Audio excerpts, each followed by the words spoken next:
Every third woman in India suffers from sexual and physical violence at home. Isn't it shocking?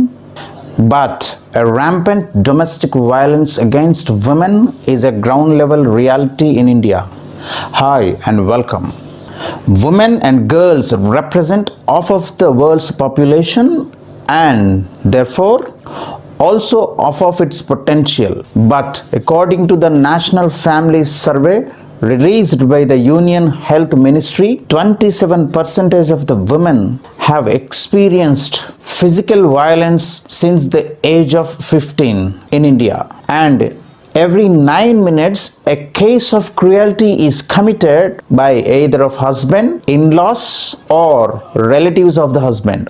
In this video you are going to learn a poem about bride burning. Bride burning occurs when a young woman is murdered by her husband or his family. The wife is typically doused with a kerosene, gasoline or flammable liquid and set alight, leading to the death by fire. So this video is about one such kind of woman who was tortured domestically and finally killed and finally set fire. This video is all about 10th class English Unit 3 Reading B. It is really a thought-provoking poem. So shall we start? But before we start, I'd be really very happy if you please click on the subscription bell, like buttons, and do share the video so that I can come up with such kind of videos.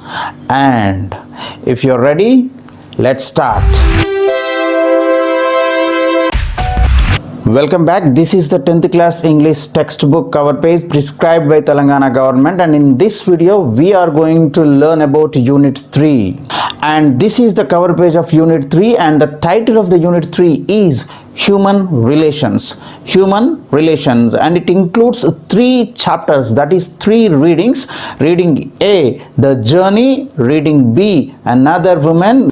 Reading C, The Never Never Nest. And in this particular video we are going to read about Reading B, that is chapter 2, The Another Woman. It is a poem about a woman who was married newly and came to in-laws house, and what kind of problems she faced and finally what happened to that particular woman. And this poem talks about that particular woman, and let's try to read about the poem. But before we read the poem, let's try to know something about this poet. This poem was written by Imtiaz Dharkar, and she is a famous feminist writer and who wrote many poems on different problems of women. Let's try to know something more about Imtiaz Dharkar, and she is Mrs. Imtiaz Dharkar, and she is not only famous in India, she is famous all over the world, and let's know more about her. So Imtiaz Dharkar was born in Lahore in Pakistan in 1954. She was brought up in Glasgow, Scotland. She is ranked on par with some of the famous women poets in India such as Kamala Das, Sujata Bhatt and Tara Patel. She is not only a poet but also a painter and an accomplished documentary filmmaker. Her collections of poetry include Parada, Postcards from God, and I Speak for the Devil, The Terrorist at My Table, and Leaving Fingerprints. These are all the famous writings she has given to this world. Most of them focus on the women problem, and she highlighted the thought of feminism in her writings. So we are going to read the poem The Woman. It's about a woman. This is a simple but a thought-provoking poem if you really listen to this entire video. Now let us read the poem. This morning she bought green methi in the market. Choosing the freshest bunch, picked up a white radish, imagined the crunch it would make between her teeth, the sweet sharp taste, then put it aside, thinking it an extravagance, counted her coins out carefully, tied them, a small bundle into her sari at the waist, came home, faced her mother-in-law's dark looks, took the leaves and chopped them, her hands stained yellow from the juice, cut an onion fine and cooked the whole thing in a pot over the stove, shielding her face from the heat. The usual words came and beat their wings against her. The money spent, curses heaped upon her parents who had sent her out to darken other people's doors. She crouched as usual on the floor beside the stove. When the man came home, she did not look into his face, nor raised her head, but bent her back a little more. Nothing gave her the right to speak. She watched the flame hiss up and beat against the cheap old pot, a wing of brightness against its blackened cheek. This was the house she had been sent to, the man she had been bound to, the future she had been born into. So, when the kerosene was thrown, just a moment of surprise, a brilliant spark. It was the only choice that she had ever known. Another torch blazing in the dark, another woman.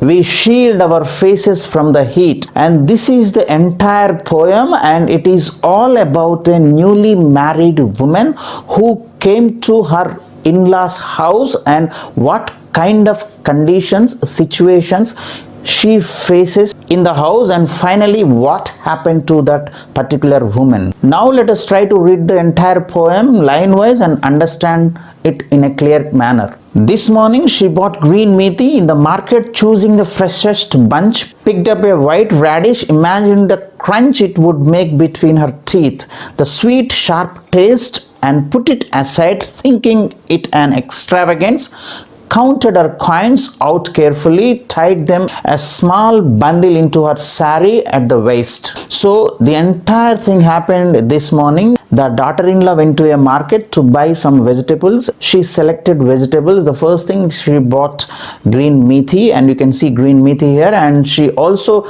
wanted to buy white radish, but she thought it is an extravagance. Extravagance is spending more money than necessary. So she thought the cost of the white radish is very extra. So finally, though it tastes very nice in her mouth, but she doesn't want to buy it because it costs is very high. So she left the white radish there, and she counted the money, and she tied the entire money into her waist. And this is what women do. They tie the entire money into their sari, one of the corner of their sari, and they keep it in their waist. That is what they used to do in olden days. Then came home, faced her mother-in-law's dark looks, took the leaves and chopped them. Her hands stained yellow from the juice, cut an onion fine and cooked whole thing in a pot over the stove, shielding her face from the heat. So she bought green methi and came home. By the time she came home, her mother-in-law was waiting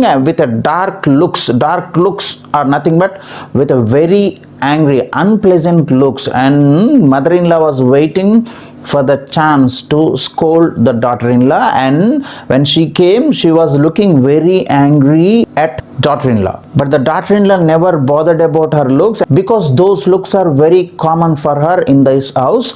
And she started doing her own work. She cuts the vegetables, green methi, whatever she bought, and onion also she cuts, and finally she keeps everything in a pot, and the pot she kept on a stove. It's a kerosene stove, and she lit the stove, and it was burning, and she started cooking the curry and the heat, and she is shielding her face from the heat. And the poet is very intelligent in presenting this, shielding her face from the heat, and we can understand the heat actually coming from the stove, gas stove. The second heat is nothing but her mother-in-law's dark looks. Also she feels that it is not so easy to face that kind of looks, also such kind of words also. Then what happened to the daughter-in-law? Let's see. The usual words came and beat their wings against her. The money spent, curses heaped upon her parents who had sent her out to darken other people's doors. Heaped upon her parents means criticized or scold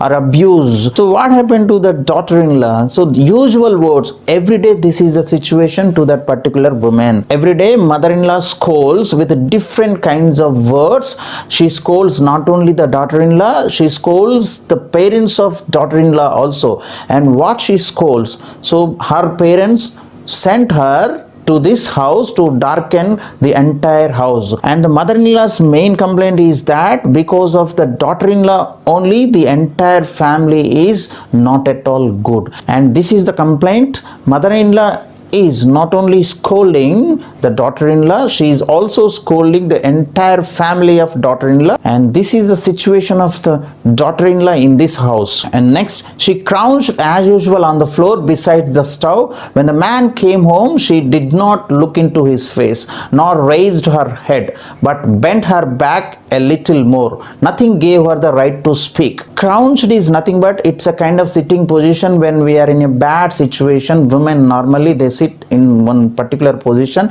You can see here, and that is how they sit, and they think and they start crying. And when mother-in-law started scolding this daughter-in-law, what she has done, she sat on the floor and started crying. What can she do more than that? And finally the man came. Who is this man? The husband of this daughter-in-law. So when the husband came, what normally a woman does, when the husband comes, she tells everything to the husband. But in this house, husband is not at all taking care of this particular woman, and she thinks she has no right to speak to the husband. Even when the husband came also, she is not ready to share anything with her husband, because her husband is not at all paying any attention to her efforts or difficulties. So she never shared anything with her husband. Not only sharing the difficulties, she is not at all looking into the face of the husband, because husband is not at all taking care of this particular woman,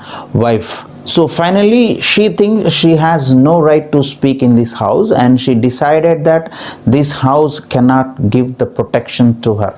And the next lines are, she watched the flame hiss up and beat against the cheap old pot, a wing of brightness against its blackened cheek. This was the house she had been sent to, the man she had been bound to, and the future she had been born into. So the woman did not share anything with her husband, but she was looking at the flame. As she was cooking some curry, she was looking at the flame, and the flame is very bright, and it is hissing up, and it is beating against the pot. And because the pot is there on the stove, the flame is beating the pot. It's an old pot, she says, and she started thinking about her own condition. She started thinking about her own husband, what kind of a man she married, and what kind of a family she had been sent to, and she started thinking about her future and what kind of a future that she is going to have in this particular house. She is not at all happy with her condition, with her family, and with her husband. And the next lines, so when the kerosene was thrown, just a moment of surprise, a brilliant spark, it was the only choice that she had ever known. Another torch blazing in dark, another woman. We shield our faces from the heat. So finally some kerosene was thrown on this woman. We don't know who has thrown the kerosene, and you can guess who will throw the kerosene on her. And finally the kerosene was thrown on her, and she was set fire.